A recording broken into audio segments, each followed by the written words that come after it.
Hello children, how are you all? Hope you are fine and good. I am a teacher Dakshayani from Bharadasnar Metric Higher Secondary School, Arakodam. Children, today we are going to see 11th standard zoology chapter 3, tissue level of organization. So in the previous session in this chapter, what are all the things we discussed, children? We discussed about the connective tissues. There are 4 types of tissues. One is epithelial tissue, connective tissue, another one is a muscle tissue and the neural tissue. And in the previous sessions we have discussed about the epithelial tissue and the connective tissue and its types. So we discussed epithelial tissue and what are the types of epithelial tissue, and later we discussed about the connective tissues. Connective tissues we discussed their three types: loose connective tissue, dense connective tissue and elastic tissue, and what are all the functions of it and where it is located in our body. So these are all the things we discussed in the previous session, and what are all the connective tissues disorders. And in this session we are going to discuss the another 2 types of tissues, that is a muscle tissue and the neural tissue. So first one we are going to see about the muscle tissues, right? The muscle tissues are made up of many cells, right? The cells we say it as myocytes, that is a muscle cells, and you can see the each and every muscles is made up of many parallel small bundles called as myofibrils. It is a muscle, children. The muscle is arranged into many bundles called fascicles, right? And each muscle fiber consists of myofibrils. So muscle is formed of many fascicles, and each fascicle is formed of what? Muscle bundle, right? And each fascicle composed of many myofibrils. Myofibrils, very thin structures, right? And this muscle tissue, as according to the stimulus, it can be stretched or it can be constricted. Due to some activities the muscle get stretched, and after the completion of the activity it comes back to its original position. So the muscle tissues can be adjusted according to the function. And this muscle tissue is of 3 types. One is a skeletal muscle, another one is a smooth muscle and the cardiac muscle. So this the first type is the skeletal muscle. Why we say it as a skeletal muscle, children? Skeletal muscles are found attached to the bones, right? They are found attached to the bones, and if you see the muscle cells, we can see the muscle cells are arranged in bundle. It is cylindrical and it is parallel. It is cylindrical in shape and it is arranged parallel to each other, cylindrical in shape. And we can see there are many striations. This striations, right? That is due to the presence of the pigment called myosin and actin. Where the myosin is present it appears dark, and where actin is present it appears light. So the skeletal muscles are cylindrical, elongated, and they are arranged parallel to each other, and they are voluntary. They can be controlled, right? If there is movement it will function, if there is no movement it will not function, right? So it is voluntary, it can be controlled by ourselves. So the skeletal muscles structure is this. Next we are going to see about the smooth muscles, right? The smooth muscles, you can see, children, it tapers, that is cylindrical, right? But here you just see it is tapered, one end is tapered and another end also tapers, right? And they are arranged and they are bound together by the tissues which is present inside. The muscle cells are bound together by the tissues which is present inside, and here no striations. So it is tapered, no striations are seen. No striations are seen and they are involuntary. Involuntary.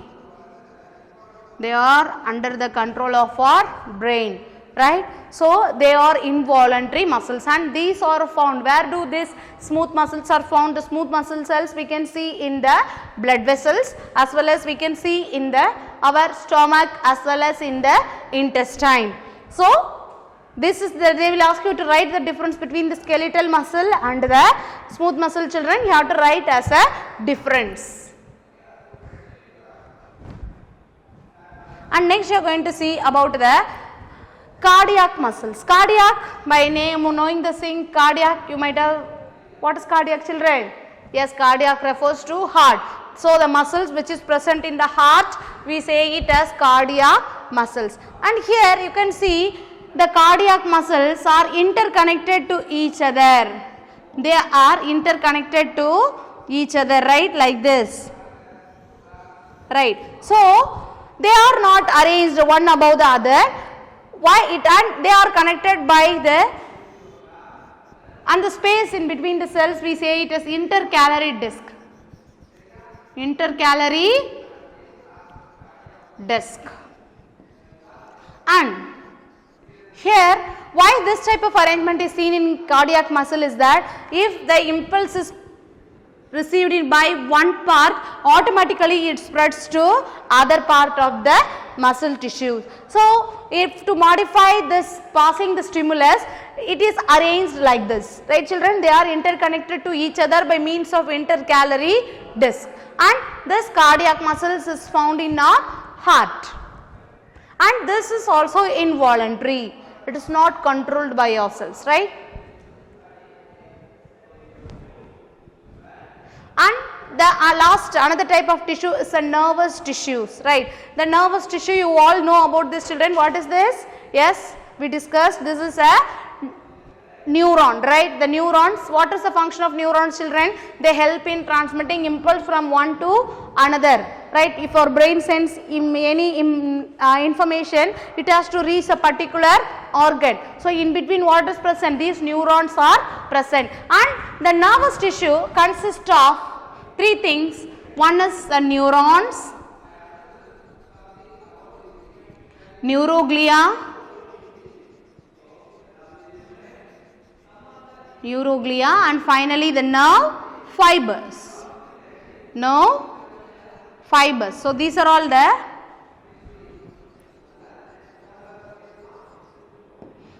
the three important things present in the nervous tissue, and this is the structure of the neuron, right? Nerve cell, that is, it consists of a cyton, right? And what is this, children? It is a dendrites which receive impulse from the other neuron, and axon. Axons are covered by the myelin sheath, and finally the terminal branches, right? So next we are going to see about the neuroglia. Neuroglia, this is a glial cells, children. It is present in the spaces between the neurons, and only the glial cells multiply. The nerve cells do not have the capacity to multiply. And what is the main function of this glial cells is that they provide nutrition. They provide nutrition to the developing nerve cell as well as, and the majority portion of the nervous tissue is occupied by this neuroglial cells only. So the majority portion is occupied by this, and rest is nerve fibers. And now we are going to see some of the nervous tissue disorders, children. The first one is a Parkinson disease, right? Parkinson disease, it affects a movement, right? It affects a person is not able to walk or do any movement because of the defect in the nervous system. It is called as Parkinson disease, and here what happens, the neurons are affected, so that the impulse from one neuron is not passed to the another neuron, and it often causes tremors. What do you mean by tremors? Tremors means nadukam. Tremors means nadukam we say, right? So often tremors are the symptoms of this Parkinson disease. The another type of disorder. What is this, children? Another important disorder is the Alzheimer. Alzheimer, right? Alzheimer disease is very common and it is due to the defect in the nervous system, and in Tamil we say it as Nyabaka Maradi, right? They often forget what happened recently. So, and another important symptoms of this Alzheimer is mood swings, right? The mood, sometimes they will be very excited, sometimes they will be depressed, anxiety. There is a swing in the moods. So, Alzheimer. What are the two nervous disorders we discussed, children? One is a Parkinson disease and another one is a Alzheimer. And apart from this, I want to tell you two more things. It is given in your do you know box, children. What is autopsy and biopsy? Right? Autopsy. What is autopsy? Autopsy is a postmortem. Right? After a death of the person, examining the tissues to know the reason of the death. Right? We say it as autopsy. That is examining a dead tissue, we say it as autopsy. The opposite to this is a biopsy. Bio means living, right? What do you mean by biopsy, children? You can see the biopsy is done at the time of cancer, right? Some tissues from the cancer cells will be taken and the reason for the mutation or reason for the cancers will be identified. So, the examination of the dead tissues is autopsy, and the examination of this live tissues, when the person is alive, the tissue is identified, tissue is taken from some part of the body to know the reason of the disease, that is said to be biopsy. So, what are all the things we discussed, children? We discussed about the muscle tissues, and what are the three types of muscle tissue? Yes, very good. Skeletal muscle tissue. Another one is a smooth muscle tissue and cardiac muscle tissue. Cardiac muscle tissue, and then we discussed about the nervous tissue or neural tissue. And we discussed about the nervous tissue disorders. One is Parkinson disease and another one is a Alzheimer disease. This is the assessment given related to this topic, children. Just go through it. With this, the chapter 3, tissue level of organization, comes to an end. Throughout the chapter, we have discussed what is the tissues and what are the 4 major types of tissues and their subclassifications, their functions, and what are all their disorders. If deficiency causes, what are all the disorders causes. And in the description we have attached the study material, assessment and the question bank for this lesson, children. Go through it and make sure attend the assessment question to know how far you understood the topic. Thank you, children. Have a nice day.